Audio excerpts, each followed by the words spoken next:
This is the Work at Home Heroes podcast. Your host, Caitlin Pyle, digs deep with people from all over the world who make money from home. Get ready to wake up to a world of possibility for freedom, flexibility, and a life you'll love. Well, hey everybody, welcome back for another episode of the Work at Home Heroes podcast. I'm your host, Caitlin Pyle, and I'm here today with Katie Colella. She is from Wales, over in the UK, way across the pond. I'm recording this from Orlando, Florida right now. Katie is a virtual assistant and business mentor who works with female entrepreneurs to improve their online presence through social media and other associated tasks. And we'll get into all of those details here on this episode. Now, Katie's worked at home for this current business for about a year now. And previous to that, she worked for herself for over 15 years. And we'll get into that as well. A lot of it was home-based. So that's really exciting. Welcome to the show, Katie. Thank you very much, Caitlin. Thank you for having me. So you're a virtual assistant and a business mentor. What do you do exactly as a virtual assistant? So the virtual assistant side, I help established female entrepreneurs mainly on the online side of things with their businesses. So anything really they need help with, things like sales funnels, email marketing, social media, Facebook ads, and whatever they kind of need a helping hand with when they're kind of up to their eyes and they can't cope with everything and they're feeling overwhelmed and they just need another set of hands from someone that's kind of been there as well and run businesses and knows a little bit about what they're doing. That's awesome. So I'm pulling out a few patterns from just the number of interviews that I've done with the Work at Home Heroes, a podcast, and within the community and stuff. The patterns that I'm seeing are people that come on the show, our guests, are solving people's problems. And we're always talking about how if you want to make money, you got to be able to solve people's problems. And also finding that niche. And so I want to go into how you found this niche. How did you know that you wanted to help female entrepreneurs improve their online presence? It probably started with my last business. So my last business was started, I think it was 2012, which was ecommerce. And that was home and giftware, purely online. So that kind of grew to quite a good standing. But along the line, I taught myself everything I needed to know. If I needed to learn a skill, I'd go away and find out how to do it. But I was such a control freak within the business, I wasn't very good at outsourcing. So I used to just spend hours upon hours going and learning what I needed to do for myself.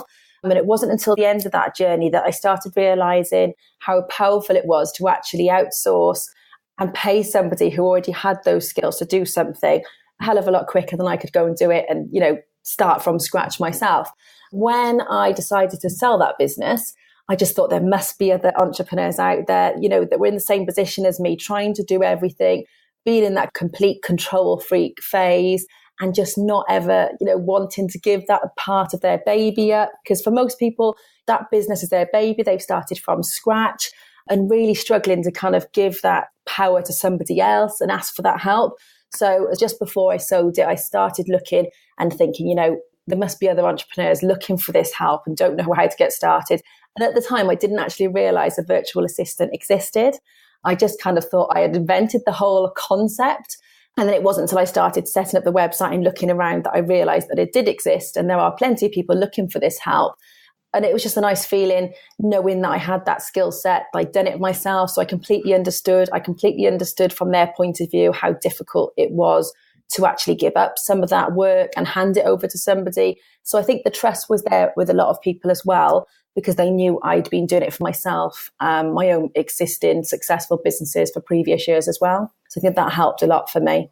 Yeah, that's definitely a good selling point. And I can definitely validate that the struggle is real. I myself am a female entrepreneur and I started my business from scratch and I was a control freak. I had the hardest time giving any part of my business away to anyone else. Something as simple as email, scheduling social media. And, I started with Proofread Anywhere. And it was especially hard because if that person made a typo, it made me look like an idiot. And so it was very difficult. It's a really good selling point that you've been there and done that. And so you can really relate to your audience. Now, a way that you can relate to your audience for those of you listening that maybe you don't have that kind of background, that you haven't had your own business yet, you want to help these people, but you don't know where they're coming from, is to go and find those people and talk to them. Find out where female entrepreneurs hang out, dentists, doctors, whatever your niche is, whoever the people are that you want to help, artists, whatever, painting business owners, like all kinds of stuff. Whatever your niche is, go and talk to those people and you can find out what their problems are and they will tell you what their struggles are. And then you'll know what skills you need to learn to be able to alleviate some of this overwhelm. Because the struggle is definitely real and you feel so overwhelmed, but you have to be able to let go if you want to grow your business. You have to be willing to collaborate and delegate. And that sounds like that you found your specialty, Katie, which is really, really cool. You started your first business at age 18. Can you tell us about that? Yep. So my first business, I left school after, so in the UK, we do A-levels. Left that, didn't want to go into university, did a job for literally, 6 months, and then had the opportunity to purchase a business, which was a small sandwich bar locally. And my mum and dad helped me to finance it, to buy it to start with. And I just kind of went, yeah, let's do it. Literally, 2 weeks later, I was a business owner, made a load of changes, did some catering off the back of it, and had that for 3 years. So from when I was 18 to 21. Which obviously was a huge learning curve at that age. So learned a lot about working for myself and being my own boss, and absolutely loved it. But from there, kind of various different things made me make the decision that I wanted to sell up. So sold the first business at 21 and then went into employment for a fair few years after that initial business. Wow. And you also have kids too. How did that kind of play into this? That probably was the next part. I've always been drawn back to being self-employed, I think, from that initial kind of period. It was on holiday some years later with my now husband, and we were just talking about, having more of a lifestyle run business, I guess, rather than being employed and being dictated to, looking for the freedom. My husband, when I met him, already had 3 children, so we knew we wanted children as well. So decided that we were on holiday, and I think, on holiday you get carried away with wanting more holidays and more travel and more freedom. And we were just kind of talking about what business we could start. And my husband had businesses previous as well. So we were talking about which businesses we could start to get this kind of freedom lifestyle. And we decided upon a guest house at the time. So we bought a house back in the UK, did a lot of research, bought a house that wasn't a guest house, did a full renovation and turned it into a guest house within about 3 months. And then I'd found out I was pregnant as well in the meantime. So by the time we opened in the July, I was about 6 months pregnant, took our first guests, and then had 2 children in that time as well. So that was then 5 children altogether, and then run the guest house for 5 years, as well as a catering business, both of us full time. And then my husband went back to work, and I stayed and run the guest house during the week, and he ran the guest house then with me at the weekends. And then after 5 years, we decided to sell up that as well, because it was the opposite of what we thought it would be. It wasn't the kind of idyllic dream that we thought it would be. It was probably one of the hardest times in our life. It was just really, really difficult because it was relentless. There was no switch off. It was just very, very constant guests, and having to share our home with obviously having a big family as well was really difficult. Wow, my head is spinning, but I think that it's cool. I bet you're glad that you did it, even though you're glad you're not doing it. Without a doubt. Yeah, there's value in learning what you don't want to do. Precisely. I can tell you that on every single vacation I've been on, there has never been a time where my husband and I, or my family and I, didn't discuss the next trip, because it just inspires you. You're like, I need more of this. I need to make more time for this. Even something as simple as like going to get a massage. I'm like, why do I wait so long to do this? Like, I need to build this into my life, right? And so it's really just part of the journey, figuring out what you like and don't like. It's just part of the journey to building your ideal life. So you've got your hands full. You guys have 2 kids together. He has 3 kids from a previous relationship. Yeah. And so you've got 5 kids all together, and you're still able to generate income from home. And if you don't mind me asking, what kind of income are you generating each month working at home? At the moment, it's about £2,500 to £3,000 monthly. And the next kind of big aim is to get to that £5,000 monthly. Yeah, that's really, really good. And I'm curious, so you've had this background, you sold your first business at 21, and not all of us were in that boat. I mean, I didn't start my online business until, I was 27 or 28. And so sometimes people look at stories like that. Oh, you had your first business at 18, 21, whatever. You're lucky, but I'm guessing, and you can tell me if I'm wrong, but I'm guessing you're just like the rest of us, and that you didn't have this like special brand of confidence that only you had. Like, you probably had some obstacles and mindset stuff pop up. So let's talk about that. What kind of challenges have you met? I think mindset wise, even more recent than that, the business before this that I started from scratch, that was the gift and homeware. I never did any self-development or growth at that stage. I've very much grown in myself the last 2 years, or the last 18 months since I've had this kind of more recent business. But up until that stage, I didn't do any of that. I was very much work in my business rather than on the business. So it was constant obstacles, second guessing myself. And when it was time to up level, I kind of held myself back. I think looking back, there was a lot of self-sabotage going on as well. something good would happen and I would step back and think, no, I'm not ready for the next step. But sometimes it's only after that you can kind of see, looking in from the outside, that they were obstacles and that, it was a mindset issue and so forth, because at the time you just live in it and you can't always see that. But for me, definitely looking back at that last business, it had gone a little bit quieter. And it wasn't until a year or so later that I realized, that was probably my mindset that was affecting that in the first instance, rather than being a little bit quiet and then me being kind of feeling a bit blah and not being as motivated and not enjoying it as much. It was the other way around. But I've done so much work, if I'm ever to give any tips to anybody, is to, really work on your mindset daily and really, put a lot of effort into whatever works for you, whether it's morning routines, whether it's reading, watching motivational videos, podcasts, whatever works for you, but find the tools that do work for you, that pick you up and help you get back to, your highest vibe and where you're most comfortable and feeling confident. None of us are born with confidence or, given confidence out in a queue. It's something we just choose to believe about ourselves. So, it's no good sitting there kind of telling yourself, I'm not a confident person, because you need to tell yourself, yeah, you can be a confidence person, and just take the steps, take the action, step outside your comfort zone and push yourself constantly to become that confident person you want to become. That's so good. Oh my gosh. So breaking that down just a little bit, we're not born with confidence in the same way that we're not born learning how to walk. It takes practice. And exactly. Yeah. And I think that's just music to my ears, because there's days where I feel like I don't like what I do, but the reality is I just don't like myself for some reason. Like I'm wasting time. I'm not motivated. I'm not able to get out of bed, or I tell myself, I just can't get up. I just can't, because I'm associating some kind of pain and I'm avoiding working because I'm thinking I'm not going to get anything done, or I'm just feeling terrible about myself. So I need to put myself first and do things in the morning first thing. So instead of going on social media, I read for 10 minutes and I say in 10 minutes I can quit. And oftentimes I'm reading for 30 minutes because I'm enjoying myself so much. And then I get out of bed. I'm like, all right, I feel great. I've been reading Tony Robbins lately. And so me too. Yeah, he's so good. And so I start my day off with power. I do a workout. I don't check email until I'm done with all the things that I want to do for myself in the morning. And as a result, I can work faster. I can have more free time, and I'm just on fire instead of feeling like, this endless slog of, I got to get up and go to work. Like, it's just not like that anymore. And I think a lot of us just don't realize what kind of control we have over the way we feel about ourselves and about our work. But we can take charge, and learning skills and learning what we're doing and learning how to master ourselves is a skill just like anything else. And so you're loving life now, Katie? Is that how it's going for you? I'm loving life. I definitely feel, all these different experiences have just been huge opportunities to get me to where I'm at now.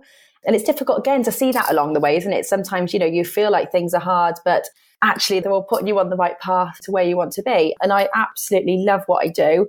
I'm back working from home, which is a lovely environment. It's lovely to be here so I can take my children to school in the morning, which is something that's important for me. I can pick them up every day.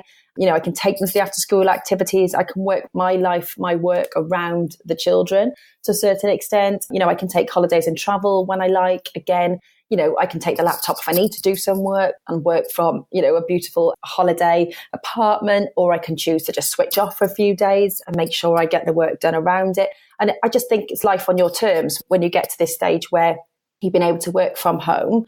You have got a different level of freedom that I just feel so privileged and grateful to be at this position to be able to do that. It is a privileged position to be able to work from home and make money doing something that you actually thoroughly enjoy. Absolutely. And it is about the freedom. So many of us think it's about the money, but when you really get down to the nitty gritty of why people want to work at home, it's not because they want a bunch of paper with notables on it, right? Yeah, definitely. They want freedom. They want flexibility. They want to spend more time doing things that they love with the people that they love. So you weren't confident the whole time, but I'm curious about what other people in your sphere of influence thought about your lifestyle. So wanting to kind of break away from the norm of, going to school, getting a job, getting married, having kids, and like you didn't do things the quote unquote normal way, which normal is becoming less and less normal these days. Mm-hmm. So were the people in your sphere of influence that kind of had some things to say about it, and maybe they were skeptical, and how did you navigate around that? I think on the whole, pretty much people were quite supportive. I think initially when I started at 18, my mum and dad obviously helped me. And at the time they owned another small shop, and we're talking very, very small businesses. And my dad had been in and out of self-employment through my childhood. So that for me wasn't against the grain of normality, I guess, being self-employed. The fact that I work from home, people just want to know more about it really. And, oh, how does that work? And what if you need to do this? What if you need to do that? So some of it is just understanding exactly what I do. And I think a lot of people don't really understand necessarily what I do from home. So it's more about maybe the lack of understanding than anything else.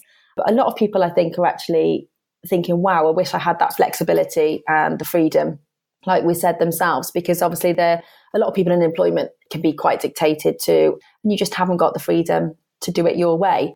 And there's obviously obstacles as well when you work for yourself. It's not all rainbows, but on the whole, it's a lot nicer than, to get to make your own decisions than it is working for somebody else.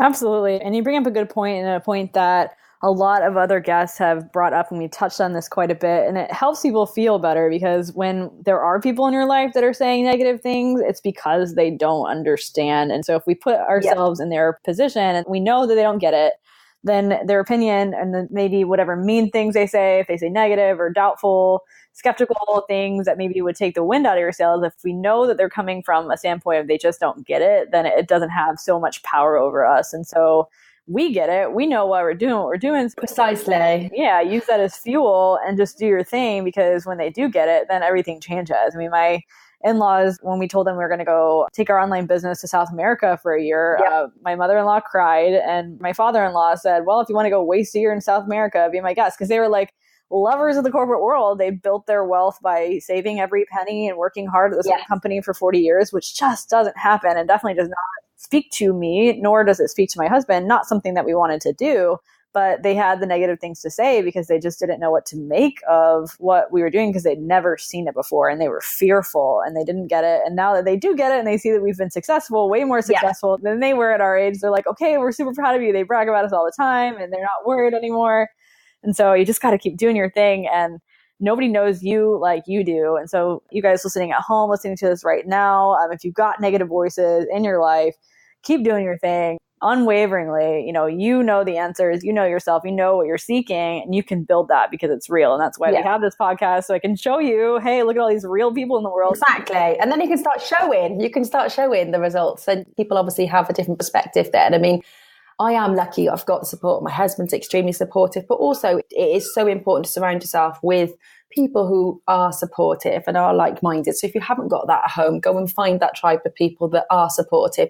There are millions of people there that are in that same position, that are exactly like-minded, supportive, empowering people that are happy to do just that, and just start having the online virtual chats with people that are there to help you and support you, and are happy to kind of pick you up if you're having a bit of a down day, or understand exactly where you've been as well. So I just think it's so important to surround yourself with people that do, support and understand you. Yeah, absolutely. And then to think about what kind of ripple effect you can create when you are successful and you have these results, and the people that are in your life that maybe didn't understand when you got started, they see the change that you've affected in your own life, and they might be inspired to go out and start their own business, or say, hey, what skills can I learn? What problems can I solve? And how can I change my life and create more freedom? Definitely.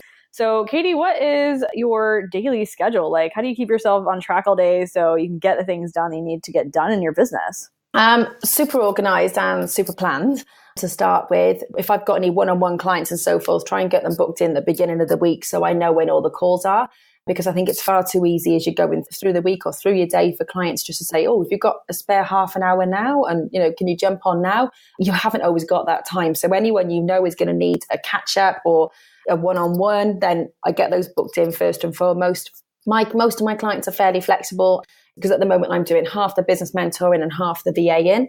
So I kind of try and fit a lot of the work in then around the core calls that I have that are booked in, like I said, in advance. I very much start the day with a bit of mindset work and some visualization or meditation, some affirmations and a gratitude list. So I feel kind of in the right place to get on my day from the off, and I'm in a positive frame of mind. If I'm still feeling that I'm procrastinating, I might listen to maybe a Tony Robbins video or listen to something on YouTube, again, just to make sure I'm in the right frame of mind. And also to try and kind of get the biggest tasks and the things that I can feel that I'm procrastinating about, get them done first and out of the way, rather than keep procrastinating and pushing them back throughout the day. just try and kind of eat the frog and get them done first and foremost. Eat the frog. I love that. And you guys listening at home, I cannot emphasize enough how true it is what Katie is saying about starting your day off in the right frame of mind. And I used to dismiss that and kind of roll my eyes. And I was me too.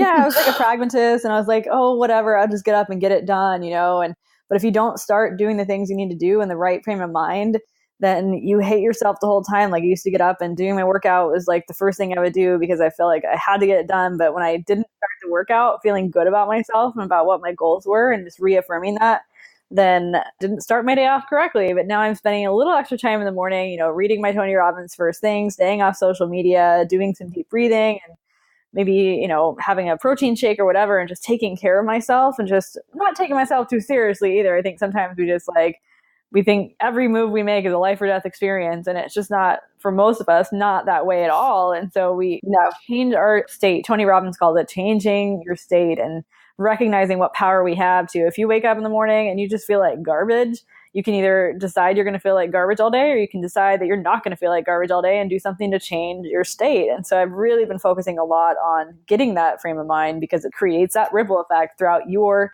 entire day. If you start in the morning, and I used to roll my eyes about it, but I don't anymore because I've actually bitten the bullet. Instead of saying, you know what, that's stupid, I tried it and I made it my own. You don't necessarily have to do what Katie does. You don't have to do what Caitlin does. You can do your own thing, kind of experiment and see what works for you. I think I started out saying like, oh, I can't check social media until I've done all these things. And now I'm just like, no, I'm just not going to check social media before 9 a.m, or not first thing in the morning at least. And that worked for me. So you can not beat yourself up because you're trying to follow this list of rules. I don't do well with rules. I don't even do well with guidelines, but I do well with prioritizing myself, right? And putting myself first because I've finding what works for you. Yeah, finding what works for you and not beating yourself up because that's not the good frame of mind you want to be in. Not doing things to improve your mindset because you hate yourself, but because you love yourself. What's next for you, Katie? And I'm just curious, what are you doing to grow your business, or are you happy with where you are? What's next? I'm definitely looking to continue to grow. I've launched my first group program in January for the mentoring side of things, which I'm absolutely loving, working with a group of women that are just starting off in business, that are just looking for that extra kind of help and support. I'm looking to increase the one-on-one mentoring, and I think eventually it'll be purely the business mentoring side of things. I actually end up working with quite a lot of VAs or new VAs that are getting into the industry and are just not sure where to start, but like the idea of being a virtual assistant. So I typically attract in VAs that way, which I absolutely love, helping them kind of get their businesses up and running. And I'd like to kind of increase the passive income side of things as well. So launch my first course on Facebook ads, just a real basic entry level beginners course. So kind of just started that journey as well the last month or so. So yeah, lots of things really. I do some networking events. I'd like some speaking opportunities eventually.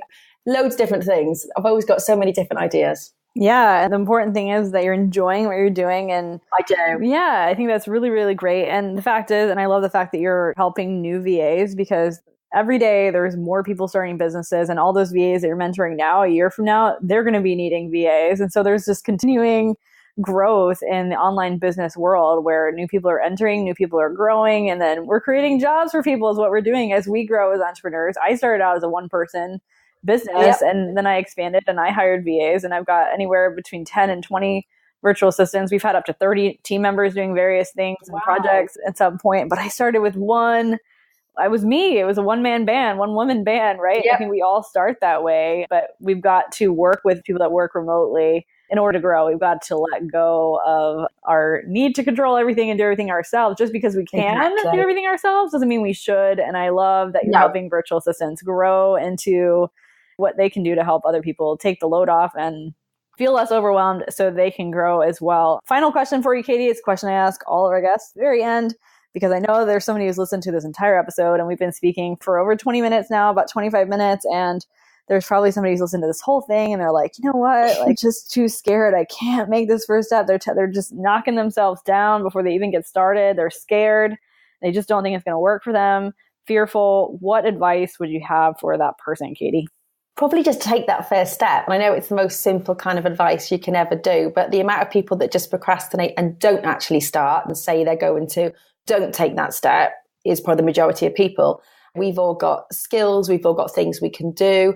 just to make that kind of first step is probably the most simplistic tip that I can really give anybody. And also start believing in yourself more, because most of us, when we start in anything, whether it's a new kind of skill set or new business or whatever it may be, we kind of sit back and the first thing we say is, I can't. And there's no reason, there's nothing stopping you. So just start and believe in yourself. Yeah. And a lot of times I think we make up reasons for why we can't start. Like, precisely. Like taking that first step. And I use the example of my first day at personal training school. I felt like getting up and walking out because I didn't know how to be a personal trainer, not even seeing right in front of me that the reason I was there on day one of personal training school was to learn how to be a personal trainer. You don't have to know it all. And we get sucked into this vortex of research of feeling like we have to know how everything's going to play out. We have to know how to get the clients before we know how to do what we're going to do for the clients, right?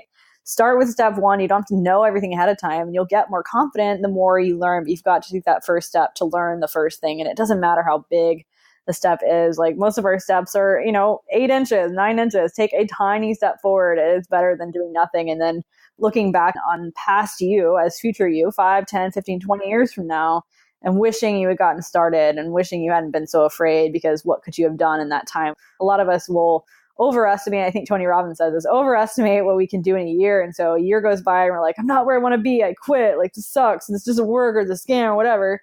But we underestimate, like, if we just stick it out, how our lives can transform, what we can do in a period of 5, 10, 15 years, what kind of ripple effect we can create if we just get started. Well, Katie, I want to say thank you so much for coming on the show. You've been so inspirational. I know that our listeners just totally love to listen to your story and how you balance everything, having 5 kids between you and your husband, and just starting these businesses and overcoming obstacles and continuing to grow and starting your day off with the right frame of mind. Where can people reach you if they want to get in touch with you and ask questions? We are going to have a thread in the Work at Home Heroes Facebook group, so we're going to tag you there and you guys can go and ask Katie questions.